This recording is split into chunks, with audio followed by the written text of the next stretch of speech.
Magic has gone civilizations. I am Loki the Gamer, and these are my Civ 6 inspired Magic the Gathering homemade fan cards. Let's do Japan tonight. Japan will have 1 legendary land, 2 leaders, 2 unique items, and 1 card based on the leader's agendas. Yes, that's right, both leaders' agenda. It is a dual-faced modal card, and the land is also a dual-faced modal card. Lots of work on this Japan set. Yes, only 6 cards like usual, but really 8 given all of the double-facedness of all of these cards. An overview of Japan tells us that we'll be talking about district adjacency. Well, there's something on my chart of equivalency about districts, how they relate to land auras or sometimes artifacts. But even though the concept of adjacency in Civ 6 has always been important, I've never planned for a Civ's main powers to be related to district adjacency, and of course that is what Japan is all about. So what to do? I decided to treat districts, in this case, as lands, and copying the effects of lands and untapping them. So essentially, we'll see more on that later. There's no need to delve into details right now. It doesn't really quite fit in this overview. I decided to make Japan my one Civ in the whole project that triggers off of instants and sorceries. Seems like every set in Magic these days needs to have something that triggers whenever you cast an instant sorcery, so why not Japan? Why not indeed? Since I was struggling on what to do about their district adjacency, let's just use them for the obligatory instant sorcery triggers. They do get a combat bonus related to the coast. So coast equals, of course, islands. So do expect to see some combat bonuses related specifically to islands. So stats boost that ramp off with islands. And they have a Bushido mentality, so they love culture, faith, and combat. Culture equals pacifying abilities. Your opponents are too impressed by your culture. They love you, they want to be with you, they want to emulate your culture. That's how you win a cultural victory. Your culture has spread across the world. Everyone is at peace with you. They are busy visiting you, too busy to attack you. So that's why all culture abilities translated to pacifying abilities, in this case, tapping your opponent's creatures. Faith is all about, well, a lot of things according to my chart, but this time I chose scrying, and Japan's military obsession will translate to, well, the Bushido ability, of course. I do love to reuse keywords whenever possible, even though we haven't seen Bushido in Magic in ages. It was not a particularly popular or useful ability, but of course I reused it because what else could I do? Of course I had to use Bushido for a culture that uses Bushido. The identity of Japan will be, well, since I chose to make it a Civ that triggers off of instant and sorceries, well, it has to be red and blue, of course. And I'd already chosen to use red and blue because they do have a deep fascination and dependence on the sea, so it had to be blue. And they are a very passionate people, so red seems to fit them just fine. Let's take a look at what the Japan ability is in Civ 6. It is called Meiji Restoration, and this is the one that deals with district adjacency. They get double the district adjacency bonuses as normal civs. So, as I've said, I turned this into not 1 but 2 legendary land cards, one for Japan and the other one for feudal Japan. The Japan side uses the Hojo to Kimone graphic because I wanted to make that side relate to Hojo to Kimone. In its ability, I even used the Meiji Restoration name on that side of the card because the Meiji era relates to Hojo to Kimone's time much closer than Tokugawa's time.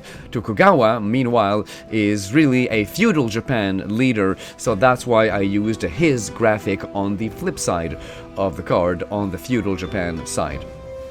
So, as I've tried to roughly describe in the intro, in the overview, both sides of the card, they relate to lands. So instead of using districts in the normal way, land auras or artifacts, I decided to make this district adjacency bonus related to lands. So the Meiji Restoration ability is copy target activated or trigger ability of a land you control. So I've created a whole bunch of special land, legendary lands in this huge set, most of which have some crazy powerful abilities, and imagine copying one of those abilities. So yes, that land just by itself is disgusting because I've created disgusting lands in this project. You don't believe me? Oh boy, you've got some watching to do. Do watch all of my other videos, all my other little mini sets from all of the other civs, and you'll see some that are just absolutely insane. I call myself a pretty good fan designer of cards, but my lands are by far my worst cards because they are usually overpowered. I knack the ability to make some nice and balanced lands. Maybe with your advice and your help, I can grow into a better person as far as fine designing, because I do have a whole lot more lands I want to create. I wanted to make all of the city-states in Civ 6 into legendary lands. I've talked about that in many of my other videos, and it is indeed still a dream that I have, but I'll need your continued support, your subscribe, your likes, your Patreon support. It's the least I can do is ask for a little bit of your encouragement, and yeah, maybe I'll make more of these legendary lands, and maybe I'll get better at balancing them out when I make all these city-states in the game. Let's go back to Japan. It taps for a blue because the flip side taps for a red. So you do get a choice. Neither of them are dual lands. They behave essentially like a modal-faced dual-sided land, except that they have nasty abilities. The Japan side does come in tapped, but the feudal Japan does not. It grants lands you control tap, pay 1 life to untap target land. That can also be very nasty because not only I created a whole bunch of legendary lands in this set with crazy abilities, but I also created a huge amount of land auras. All of the special improvements, special districts are land auras. Not all of them, but most of them, I made them into land auras. So untapping a land that has even just one of those land auras can be huge. Using them twice in the same turn, that can be huge. Even having a bounce land, you know those bounce lands? I absolutely love the bounce lands, those that give you 2 mana all to themselves. Just untapping that land is huge because you get 4 mana from a single land. So yeah, the feudal Japan side might even be more broken than the Japan side. In fact, my original design, it didn't even have you pay a life to use the ability, so there was a huge potential for infinite combos. Tap a land to untap another, and then tap one to... So you could just keep tapping lands forever and ever. If you've got something, anything that triggers whenever you tap a land, something positive, mind you, not the City of Brass. That's hilarious. Tap City of Brass, lose 2 life. But now, if you've got something that triggers anytime you tap or untap a land, you could literally do that forever and gain a benefit from it. It's game over. It's too easy to do an infinite combo with that. So I made feudal Japan cost a life anytime you use it. Felt like the least I could do. And now moving on to the 2 leaders, let's begin with the original leader of Japan as first designed in Civ 6. It is Hojo Tokimune, and he's got the Divine Wind. Too many beans, I think. No, anyway. So, huge bonus for fighting along the coast. Land units get bonuses for fighting on the coast itself, and ships get bonuses for fighting along the coast in shallow water. So expect that to scale up with the number of islands he has. And next, he builds encampments, theater squares, and holy sites in half the time. So he's very quick at building all 3 of those districts. And as we already talked about, districts usually related to land auras, and this time I was true to my tradition. I did treat districts as land auras, although the way I did it is rather interesting. Let's take a look at Hojo Tokimune Shiken. He casts for a red, a blue, and a 2 generic. He is a 3/3 human samurai noble. And there's his Divine Wind. I greatly downgraded that ability from its first inception, and it's still quite powerful. Other creatures you control get +1/+1 for each untapped basic island you control. At first it said creatures you control, so that included Hojo himself, and it just said for each island you control. I greatly enhanced that by specifying untapped and basic. So all of those need dual lands with the island type will not count. All of those amazing legendary lands that I created and I gave the island type won't count either, and they must be untapped, so it's in your best interest to, well, most players know that anyway, to declare your attack first with your lands untapped, and then after combat, use your land to cast some spells and do whatever. But also do know that if you do that during your turn, then you will not have any untapped islands on your opponent's turn. So decide, do you want your creatures to be strong during your turn, during your opponent's turn, or all the time, in which case you have to cast no spells, or you have to cast only red spells, leaving your islands untapped. So there you go, you got some choices to make. Even though it is a crazy strong ability, I love it when it forces the player to actually make some choices in order for that ability to be truly as strong as it can be. And now let's take a look at his cheap encampments, theater squares, and holy sites. Well, actually, I chose to ignore the encampments. Sorry about that. But here's my reliance on instants and sorceries, as I promised.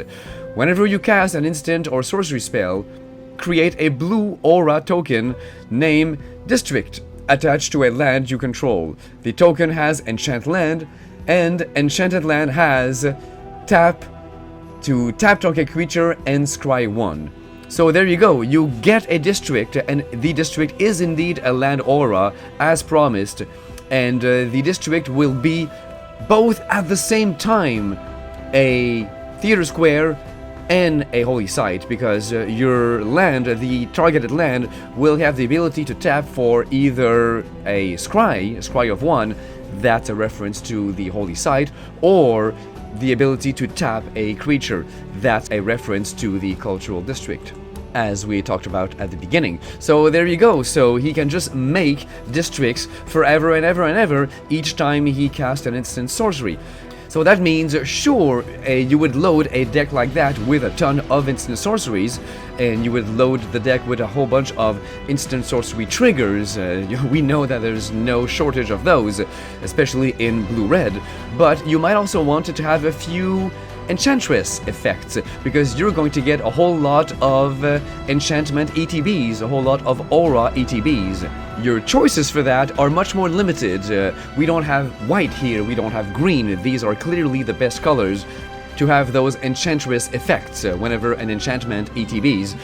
And none come to mind personally to me right now, but I'm sure that a quick search on Gatherer would reveal that yes, you do have some options in those colors, and in colorless as well. It's worth looking into because that's your commander, so you know that you'll be able to count on your commander's ability, so you'll be dropping a bunch of auras all the time. So it would be worth it to track down a few of those and put them in your deck. We did forget one aspect of Hojo Tokimune's abilities, and it is that he is protected against hurricanes, one of the many natural disasters that can befall you in Civ 6 with the Gathering Storm expansion. And I decided to make a little nod at that by stating that lands you control have indestructible. Few people actually play with land removal, either targeted or mass removal. We all like having friends after all, but in case someone does, then there you go, Hojo Tokimune is protected. In fact, you might want to consider, do I even want to finish that ugly, nasty thought, to track down some mass land removals, as I'm sure there are some in red, and stick those in your deck. Things that destroy every land on the battlefield except that yours are indestructible. That is just too disgusting to consider. And oh, guess what? Such a red spell would be, I'm sure, a sorcery. So you even get to trigger your ability as you're doing it. Get another cute little district while you're doing that. Yeah, anyway, let's move on before dark thoughts of land removals start to enter our mind, and look at Tokugawa, the latest Japanese leader that was added to the game. He has the Bakuhan ability.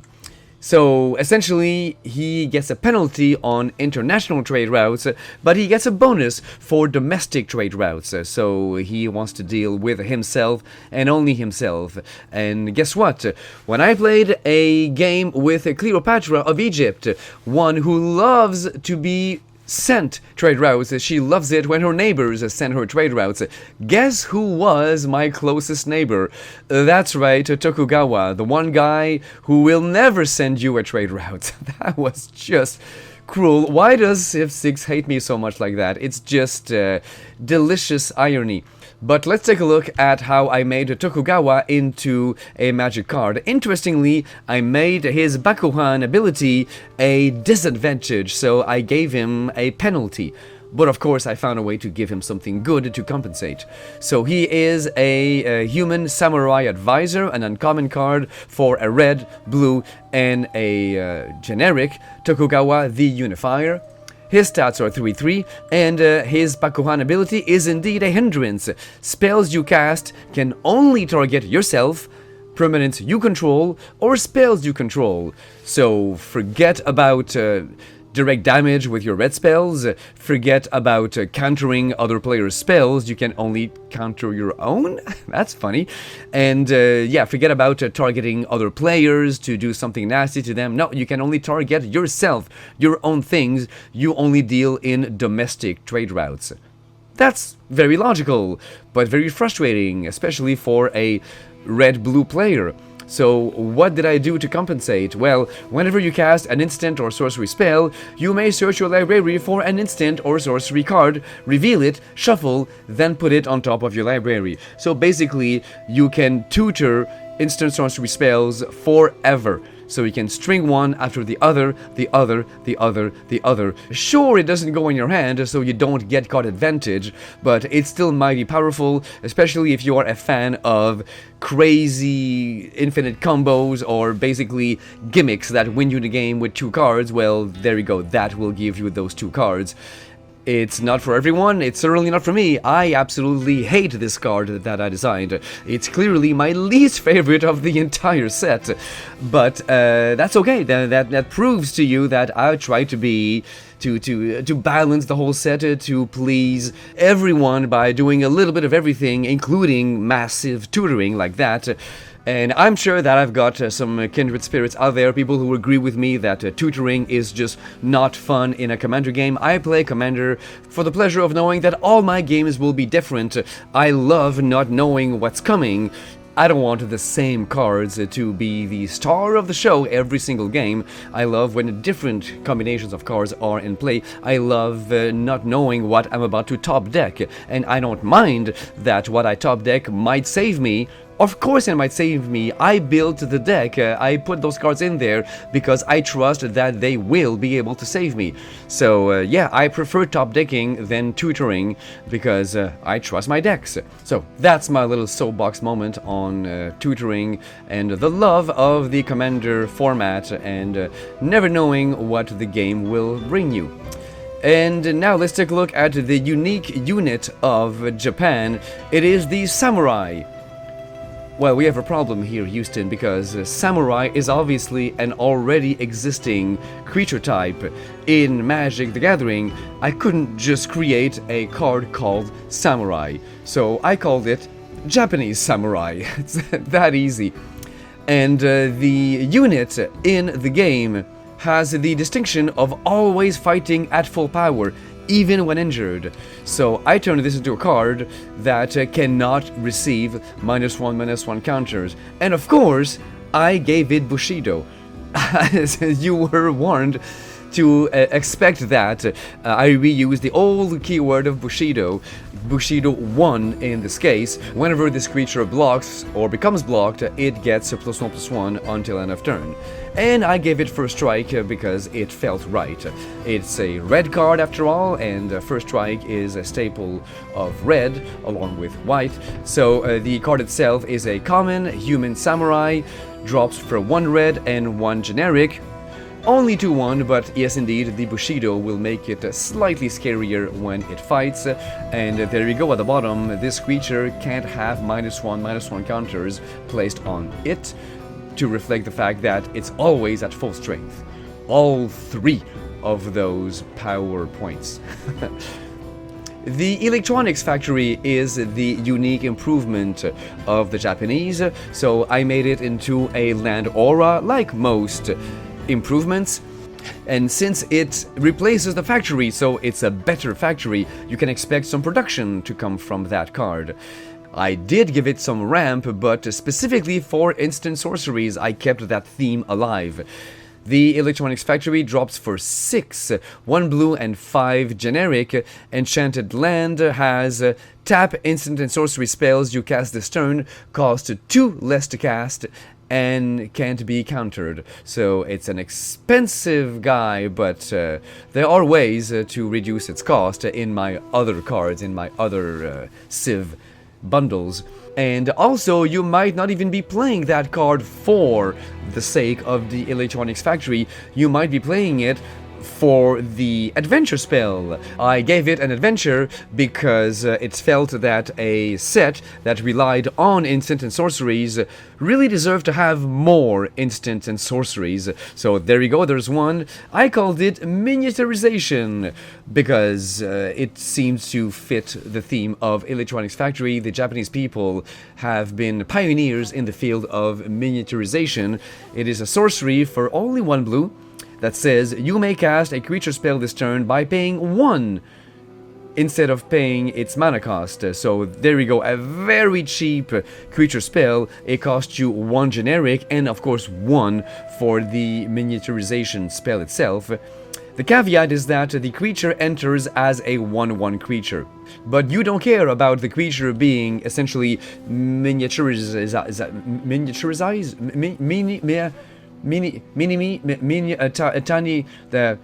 shrunk. There we go, I'll settle for that. You don't really care that a creature is shrunk if you cast it for its abilities, if it has something amazing that breaks the game by coming in on turn 2, then do it. It's not always about bringing in the big fat dragon. Sometimes you want an ability as soon as possible. In fact, in the comments, go ahead and tell me, if this spell existed, how would you break it? Which creature would you cast on turn 2 with this miniaturization effect? And finally, we have our last card, as promised, a modal dual-faced card. More instant sorceries, of course, because, again, I felt that I owed it to Japan to design some custom-made instant sorcery spells just for them. And they are both modeled after the agenda of the 2 leaders. The front side is the Bushido agenda of Hojo Tokimune. Now, bear with me, it's a little tricky. First of all, the Bushido agenda says that Hojo Tokimune loves players who have a high military, but also a high level of faith and culture. He really dislikes people who have a high military, sure, but a low faith and culture output. So if you are brawn, but also culture and faith, that's fine. But if you are only brawn, then you are a nasty barbarian, and Hojo Tokimune does not respect you. So let's read what this 4 mana value sorcery says. So for 1 red, 1 blue, and 2 generic, each player chooses a color, then compares their devotion to that color with the number of creatures they control of that color.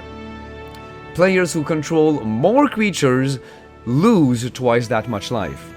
Players who have a higher devotion draw that many cards, then discard that many cards. What does all that mean? Well, don't forget that, according to my chart, faith equals a bunch of things, but faith equals, in this particular case, devotion. So I chose to, first of all, focus on the faith aspect of the Bushido, neglected the cultural aspect a little bit, but basically you get to, not just you, everyone gets to choose a color, and then you look at your devotion to that color. Basically, how faithful are you to that color?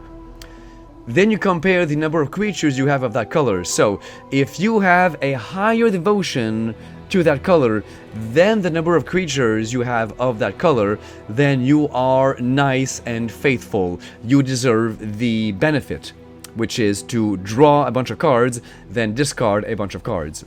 Draw cards equal to your devotion to that color, then discard. But if your devotion is smaller than the number of creatures of that color, then you are a brute and you deserve the penalty. Now you might say, well, how can that ever be? How can you have a devotion smaller than the number of creatures you have of a specific color? Let's say that I have 7 green creatures on the battlefield. Well, they will at least each have 1 green mana pip in their mana value, so they will each increase my devotion to green by 1, and they themselves count as 1 creature. So at worst, my devotion and my number of creatures will be even. Not so if you rely on creature tokens. Creature tokens have no mana value, they have no mana pips in their non-existent mana value, so if you have just a little too many creature tokens, then you will fail that devotion check. The fact that each player is in control of choosing a color means that, yes, usually most players will find a way of avoiding the penalty, so everyone will get the draw then discard benefit. Few people will get the penalty. I guess only mono-colored decks that rely on creature tokens will fail and get the double loss of life, maybe. Maybe in hindsight I should have made it so that the player who casts Bushido gets to choose a color for every player. And and then you are in control. You can hurt more players that way by specifically choosing the color that will hurt them the most. Maybe that's a thought. And of course, what happens if your devotion to a color and the number of creatures you have is even? Well, nothing. If you read the card carefully, it only tells you what happens if you have more creatures than your devotion, and what happens if you have a higher devotion than the number of creatures.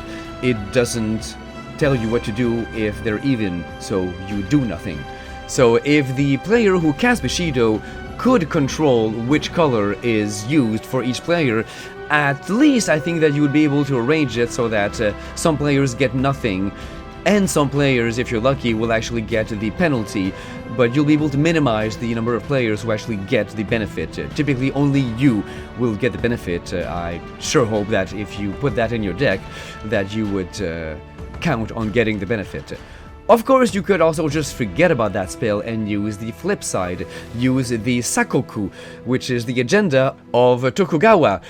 Well, Tokugawa, he does not like you if you are a conquering warmonger. So yeah, he doesn't like warring players. So therefore, I made it a little bit of a surprise spell. Well, that's why it's an instant. It only cost a blue or a red, so a hybrid mana, 1 mana. It reads, the next time a creature you don't control, that's important, deals combat damage to an opponent, that's also important, this turn, goad every creature that opponent controls. And there you go. So you have to sit back and wait until an opponent attacks another opponent. You cast that, and the opponent that got attacked sees all of his creatures get goaded, and yeah, and now he has to essentially strike back, and he won't strike back at you, he'll strike back at someone else, conceivably the player who attacked him. As per the rules of goading, he cannot attack you. So that's an interesting, tricky, conniving, mischievous spell. You would think that Loki the gamer would love a spell like that, but no, not really. Why? Because I almost always play 1v1 against my girlfriend, so I don't have the opportunity to play many traditional 4-player pod commander games. So no, a spell like that really wouldn't interest me even if it existed. However, I tell you who would love it. Pericles and Gorgo of the Greek. Yes, indeed, if you haven't seen my Greece video, go seek it out right now. They have a built-in alternate win condition that focuses on culture and uses goad to win. A spell like that could give Greek the victory on their very next turn rather easily, because they get to goad a whole bunch of creatures all at once. They get to goad an entire player's battlefield worth of creatures in one tiny little 1-mana spell, and all they have to do is goad maybe a few more creatures on their turn, and they win. But let's not get carried away. If you want to learn more about Greece, go click on that video. I urge you, it's one of my proudest creations. I love how tricky and duplicitous and manipulative I made Greece, and this Sakoku spell would fit in just fine. Let's instead focus on wrapping things up here on this Japan set. What do you think? Would you build Hojo Tokimune? I worked hard to downgrade his island ability, but is it still too strong? I don't know. You tell me. I think that worse things have been done in Magic the Gathering, so I think it's not completely out of control. I just don't like that idea of landmass removal. I still shudder to think about that. But do you think that the Tokugawa card is interesting with that literal penalty I gave it, that you can only target yourself? A fun fact, there's another leader out there that works the exact same way. He gets bonuses for having international trade routes, so I gave him the opposite ability. Spells he casts can only target other players or other permanents that other players control. I don't remember who that is right now from top of my head, but yeah, it's interesting. That mystery person with Tokugawa, their powers combined, they are Captain Planet, or whatever. Yeah. So I'll talk to you later, and let me know what you think of the Japan set. Which other instant sorceries would you stick in this type of deck? Would you use Tokugawa in the 99 of Tokimune, or vice versa? And since Tokugawa can really tutor any spell he wants, then tell me which ones you would pick. Which few spells would be your go-to victory condition, the equivalent of your Doom stack, your red-blue Doom stack, let's call it that. And also, do check out that quote that I put on the Tokugawa card, "Bird, I can wait." That is an anecdote that comes from the life of Tokugawa, and it's truly delicious. It really tells you what kind of person, what kind of clever and wise person he was. I urge you to go read up on him and find that quote in its context, and it's fascinating. Loki the Gamer, who does not like to tutor, tells you, see ya, take care, and I'll talk to you later. Oh, and also kneel and subscribe.